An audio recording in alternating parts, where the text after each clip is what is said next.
কিয়াম করা ফরজ, এইগুলির নামই বেদাত। কিয়াম করা মুহাদ্দিসিনে কেরাম আইম্মায়ে কেরাম বলেছে মুস্তাহাব, জায়েজ। মিলাদটা রাসূলের যুগে ছিল না। দাঁড়িয়ে কিয়াম করা কি জায়েজ? জি জায়েজ। কোরআনের কোন জায়গায় নেই যে আপনি দাঁড়িয়ে অথবা বসে অথবা শুয়ে কিয়াম না করলে হবে না, না আমি পাইনি, আপনি দেখান। আল্লাহ নবী দুনিয়া থেকে বিদায় হওয়ার পরে প্রায় 600 বছর পরে এটার আবিষ্কার। তো দুরূদ শরীফ পাঠ করা এটি তো অবশ্যই একটি বরকতময় আমল। কিয়াম না করাটাই তো ইসলাম। আসসালামু আলাইকুম রহমতুল্লাহ বারাকাতুহু। আজকে একটা ভিন্ন ধর্মী বিষয়বস্তু নিয়ে কথা বলবো, জানবো এবং আমরা এটি অনুধাবন করার চেষ্টা করবো ইনশাল্লাহ। ভিন্ন ধর্মী যেমন নবী সাল্লাল্লাহু আলাইহি ওয়াসাল্লামকে দাঁড়িয়ে সালাম করা যাবে নাকি যাবে না, এই বিষয়টি নিয়ে আমাদের সমাজে যুগ যুগ ধরে দ্বন্দ্ব চলেই আসতেছে। আজকে যদি আমরা ভিডিওটি দেখি তাহলে পরিষ্কার হয়ে যাব নবী সাল্লাল্লাহু আলাইহি ওয়াসাল্লামের প্রতি দাঁড়িয়ে দুরূদ ও সালাম পাঠ করতে পারবো নাকি পারবো না। আমার সবার প্রতি অনুরোধ রইল ভিডিওটি শেষ পর্যন্ত দেখবেন, তাহলেই আমরা বুঝতে পারবো নবী সাল্লাল্লাহু আলাইহি ওয়াসাল্লামের উপরে দুরূদ শরীফ পাঠ করতে পারবো দাঁড়িয়ে নাকি পারবো না। চলুন ভিডিওটি আমরা দেখে আসি। কিভাবে দরুদ পড়বো?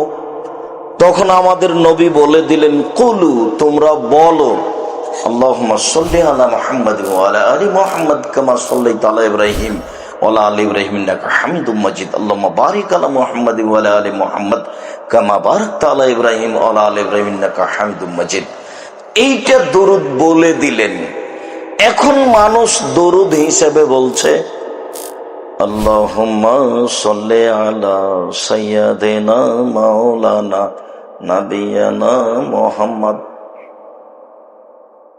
বালাগাল উলা বিকামালিহি কাশাফাদ দুজা বিজামালিহি হাসানাত জামিউ খিসালিহি সাল্লু আলাইহি ওয়া আলিহি। মানুষ যে এগুলি দরুদ পড়ছে, এইগুলির নামই বেদাত। জোর করে কোনো লাভ নেই। পৃথিবীতে একজন মানুষকে মেনে চলতে হবে যার নাম মোহাম্মদ সাল্লাল্লাহু আলাইহি সাল্লাম। আল্লাহে আল্লাহর কসম, আল্লাহে আল্লাহর কসম, আল্লাহে আল্লাহর কসম, আমি আব্দুর রাজ্জাক বিন ইউসুফ 90 সাল থেকে নিয়ে এখন পর্যন্ত কোনোদিন অপ্রয়োজনীয় কোনো বাক্য বলিনি।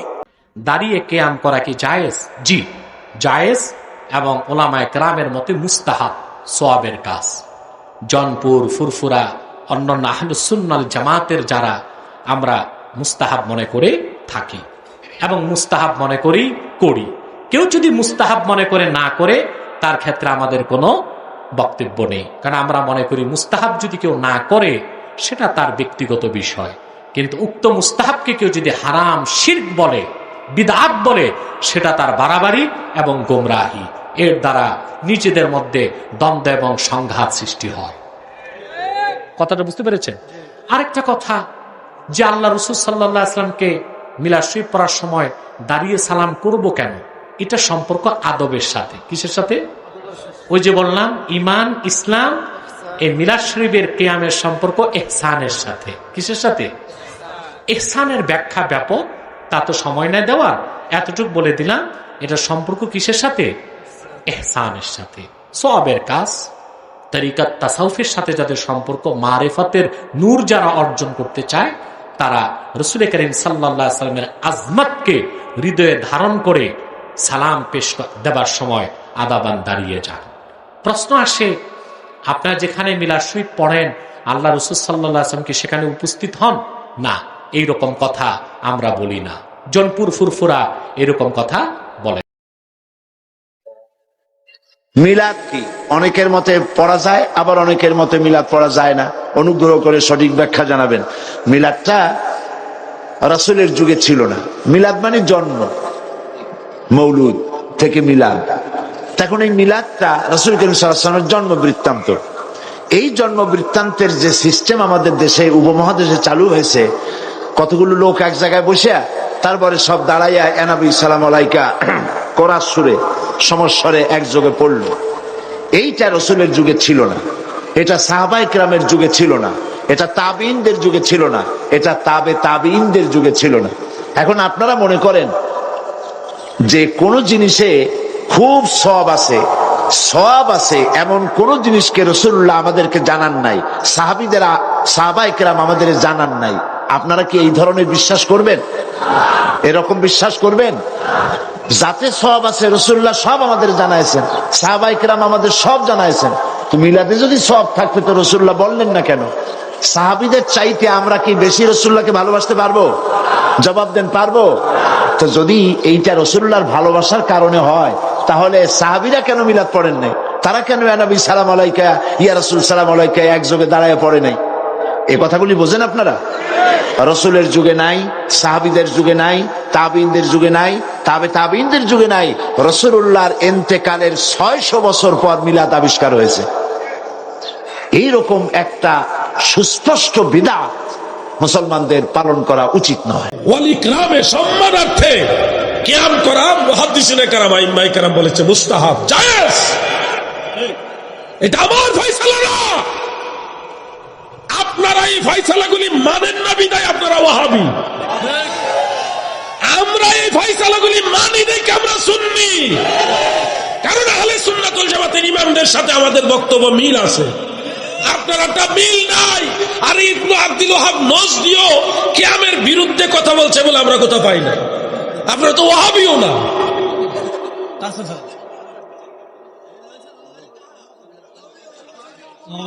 ওয়াহাবি কাহা নাকি কাহা কাহা? আমরা যে সম্মানার্থে কিয়াম করি এই ব্যাপারে হাদিস আপনার কয়টা লাগবে ভাই? একটা হাদিস জাস্ট বলবো মহারাজ ঘুমাই গেছে গা? একটা হাদিস বলবো জাস্ট। পবিত্র কুরআনের সূরা আহজাবের 56 নম্বর আয়াত। আপনাদের নিশ্চয়ই আয়াতটা মুখস্থ আছে, আমিও আজকে পড়েছি। শেষের অংশটা হলো, যারা পারেন আমার সাথে পড়ুন। ইয়া আইয়ুহাল্লাযীনা আমানু সাল্লু আলাইহি ওয়া সাল্লিমু তাসলিমা। ইমানদার বান্দা বান্দিরা গো, তোমরা নবীর উপরে দরুদ পড়ো, সম্মানার্থে সালাম দাও, তাজিম করে সালাম দাও। আর কিয়াম করে নাই কি অন্যায় করেছে? কিয়াম না করাটাই তো ইসলাম। কিয়াম করাটা তারা বলতে পারবে সর্বোচ্চ বৈধ, কেউ কেউ টাইনা টুইনা বলার চেষ্টা করে মুস্তাহাব, এর চাইতে বেশি কিন্তু বেদাতিরা বলতে পারে না। তো মুস্তাহাবই যদি বলো, তো মুস্তাহাব আবার একসঙ্গে করতে হবে কেন? কিসের সামাজিকতা? আর একসঙ্গে সবাই করলে যে সামাজিকতা, এই সামাজিকতা কে বানিয়েছে? এই সমাজকে নবী বানিয়েছে? এই সমাজকে সাহাবীরা বানিয়েছে? তোমার মনে চাইছে, তোমার কাছে বৈধ মনে হয়েছে বা মুস্তাহাব মনে হয়েছে, তুমি করলা, তার কাছে বেদাত মনে হয়েছে, করে নাই, তো কি সমস্যা হয়েছে? মুসলমানদের ঐক্য ভেঙে টুকরা টুকরা হয়ে গেছে।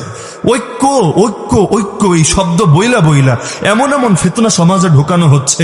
ঐক্যের জন্য মাযহাব মিটাতে হবে, ঐক্যের জন্য হানাফি দেওবন্দি এডিরে বিদায় করতে হবে, লা মাযহাবি সবাই হয়ে গেল ঐক্য আসবে। আরে বলদ, এই হানাফির আর এই লা মাযহাবির মধ্যে দেশে মারপিট কয়বার হয়েছে, আর আওয়ামী লীগ বিএনপির মধ্যে কয়বার হয়েছে দেখ। বর্তমানে ধরেন মিলাদ কিয়াম বের হয়েছে না? বের হয়েছে। আচ্ছা, সেই মিলাদ কিয়ামের ব্যাপারে এই যে প্রচলিত যে পদ্ধতিটা, ইতিহাস পড়লে দেখবেন আল্লাহ নবী দুনিয়া থেকে বিদায় হওয়ার পরে প্রায় 600 বছর পরে এটার আবিষ্কার। কথা ঠিক কি? নবীর ইতিহাস আলোচনা করবে, এটা তো ভালো, খারাপ তো না। কথা ঠিক নেবে? ঠিক।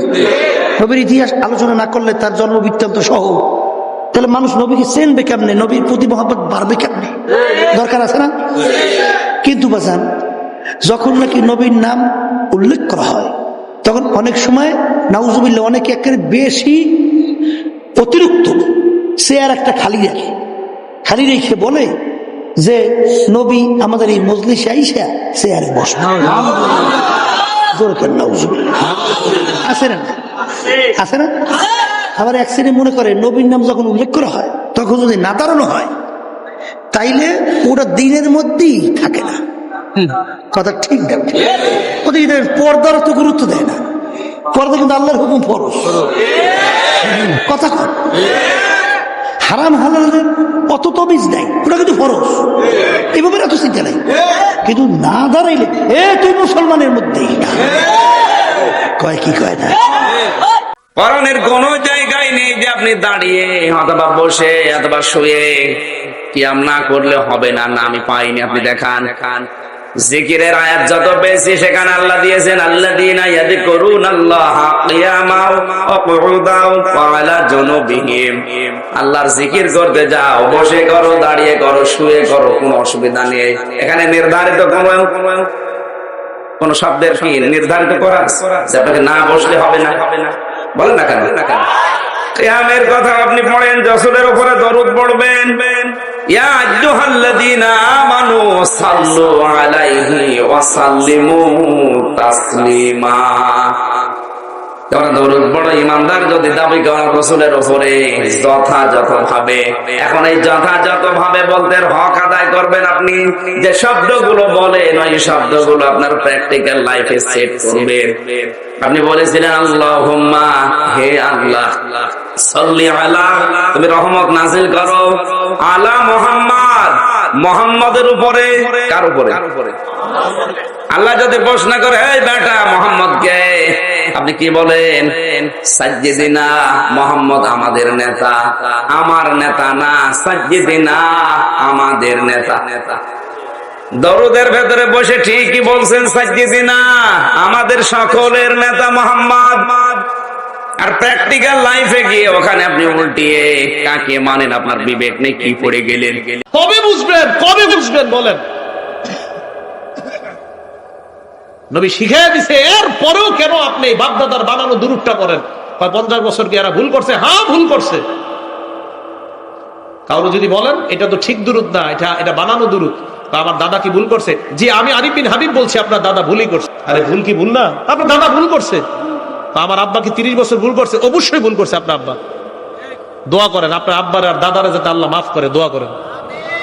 কিন্তু ভুল তো ভুলই। আপনার দাদা না, আপনার 14 গোষ্ঠী করে থাকলেও ভুল তো ভুলই।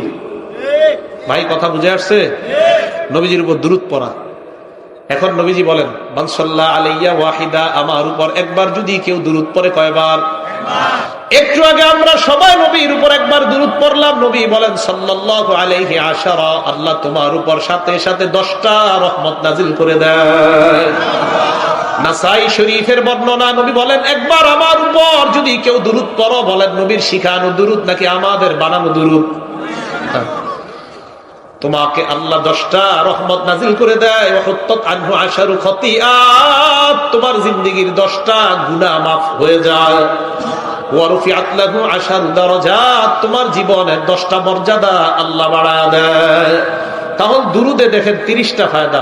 প্রথম 10টা হলো আপনার উপর রহমত নাজিল, দ্বিতীয় 10 আপনার গুনাহ মাফ, তৃতীয় 10 আপনার মর্যাদা বাড়ে। আমরা দুরুদ পড়ব তো ইনশাআল্লাহ। মানুষের বানানো দরুদ আল্লাহ রাসূলের দরুদের উপরে যেতে পারবে না। আল্লাহ রাসূল শিখিয়ে দিয়ে গেলেন আল্লাহুম্মা সাল্লি আলা মুহাম্মাদিন ওয়া আলা আলি মুহাম্মাদ কামা সাল্লাইতা আলা ইব্রাহিম ওয়া আলা আলি ইব্রাহিম ইন্নাকা হামিদুম মাজিদ।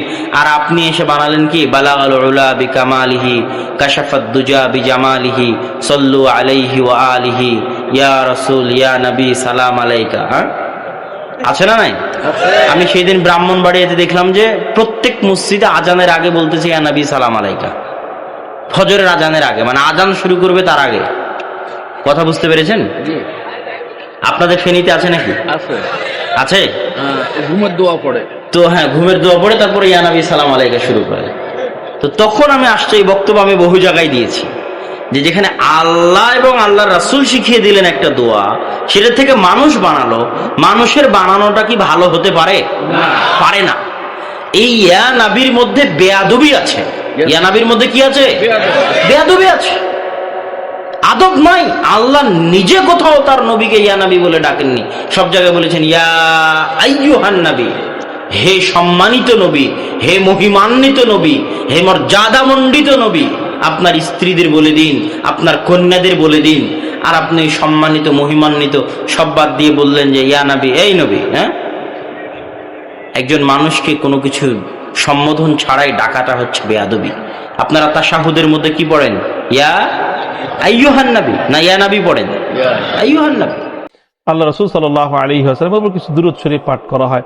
তো দুরূদ শরীফ পাঠ করা এটি তো অবশ্যই একটি বরকতময় আমল, অনেক সওয়াবের একটি আমল। আল্লাহ রাসূল বলেছেন তিনি দোয়া করেছেন, মান সাল্লাল্লাহু আলাইহি ওয়াহিদান সাল্লাল্লাহু আলাইহি আশরান, যে ব্যক্তি আল্লাহর নবীর উপর একবার দুরূদ শরীফ পাঠ করবে আল্লাহ পাক তার উপর 10টি রহম নাজিল করবেন। সুতরাং দুরূদ শরীফ পাঠ করা অত্যন্ত ফজিলতের একটি আমল এবং একটি অত্যন্ত বরকতের আমল এবং আল্লাহ পাকের পক্ষ থেকে রহমত পাওয়ার একটি আমল। এটি হলো যদি বলেন যে দুরূদ শরীফ পাঠ করা ভালো কাজ, কিন্তু আমাদের সমাজে দুরূদের সঙ্গে নানা ধরনের বিভিন্ন কাব্য এবং গীত এবং সম্মিলিতভাবে একসঙ্গে এক সুরে মিলিয়ে এটাকে একটি আনুষ্ঠানিক রূপ দেওয়া হয়েছে। এর কারণে দেখা যায় যে দুরূদের উচ্চারণের মধ্যে অনেক বিকৃতি তৈরি করা হয়, যাতে অর্থের বিকৃতি ঘটে যায়। তো মিলাদের এই যে রূপটা, যে সম্মিলিত কণ্ঠে তারপরে দুরূদ শরীফের যে উচ্চারণ, এটাকে বিকৃত করে যেটা পাঠ করা হয়, এটি সম্পূর্ণ নিষিদ্ধ, গর্হিত এবং গুনাহের কাজ হবে। রাসূলুল্লাহ সাল্লাল্লাহু আলাইহি ওয়াসাল্লামের ওফাতের পরে, মৃত্যুর পরে তার কবর জিয়ারত ছাড়া দূর থেকে সালাম পড়তে কেউ নবীকে ডেকে সালাম পড়েছেন আমি পাইনি। আবু হানিফা, আমাদের মাযহাবের ফকিহদের কিতাব, সাহাবীদের সবাই আল্লাহুম্মা দিয়ে বলেছেন, অর্থাৎ নবীজির কাছে দাঁড়িয়ে সালাম দিলে বলেছেন আসসালামু আলাইকা ইয়া রাসূলুল্লাহ, আর যখন দূর থেকে বলেছেন আল্লাহুম্মা সাল্লি আলা মুহাম্মাদ ওয়া সাল্লাম। কাছে ডাকলে বলেছেন হে নবী আপনার উপরে সালাম, দূর থেকে বলেছেন আল্লাহ আমার সালাম নবীকে দিয়ে দাও। এই জন্য আমরা যে মিলাদে ইয়া নবী বলে ডাকে সালাম দিই, এর সে আসসালাতু ওয়াসসালামু আলা রাসূলিল্লাহ বললে সহিহ সুন্নত মোতাবেক হয়। আর দাঁড়ানো, সাহাবীরা বসে পড়তেন। রাসূলুল্লাহ সাল্লাল্লাহু আলাইহি ওয়াসাল্লাম যখন ফাতেমার ঘরে আসছেন, ফাতেমা দাঁড়িয়েছেন, চুমু খেয়েছেন, কিন্তু ফাতেমার ঘরে যখন আসেননি, ফাতেমা ঘরে বসে দরুদ সালাম পড়েছেন, তখন কি দাঁড়িয়েছেন নাকি? তখন দাঁড়িয়েছেন নাকি? কখনোই দাঁড়ানো। এই জন্য বসে মহব্বতের সাথে সালাম পড়াটাই সুন্নাত। হাদিসের আলোকে কিয়ামের বিধান কি? কিয়ামের বিধান কি? কিয়াম মানে দাঁড়ানো। কিয়াম করা ফরজ। কিয়াম করা কি ভাই? ফরজ। কিয়াম না করলে ফরজ তরক হয়ে যাবে। আল্লাহ তাআলা বলেছেন ওয়াকুমু লিল্লাহি কানিতিন, তোমরা আল্লাহর আনুগত্য করতে গিয়ে, আল্লাহর হুকুম মানতে গিয়ে দাঁড়িয়ে যাও, কিয়াম করো। কে নির্দেশ করেছে? আল্লাহ। তাহলে কিয়াম করা কি? ফরজ। তো বসে আছেন কেন? কিয়াম করা ফরজ হলে আমরা সব বসে আছি কেন? ও নামাজের সময়, মাশাআল্লাহ, এটা আপনারা ধরে ফেলছেন। নামাজের সময় কিয়াম করা কি রে ভাই? ফরজ। কেউ যদি শক্তি সামর্থ্য থাকা সত্ত্বেও তাগড়া মানুষটা বসে বসে আরাম করতে করতে নামাজ পড়ে, তার নামাজ হবে? আজকাল তো দেখা যায় যে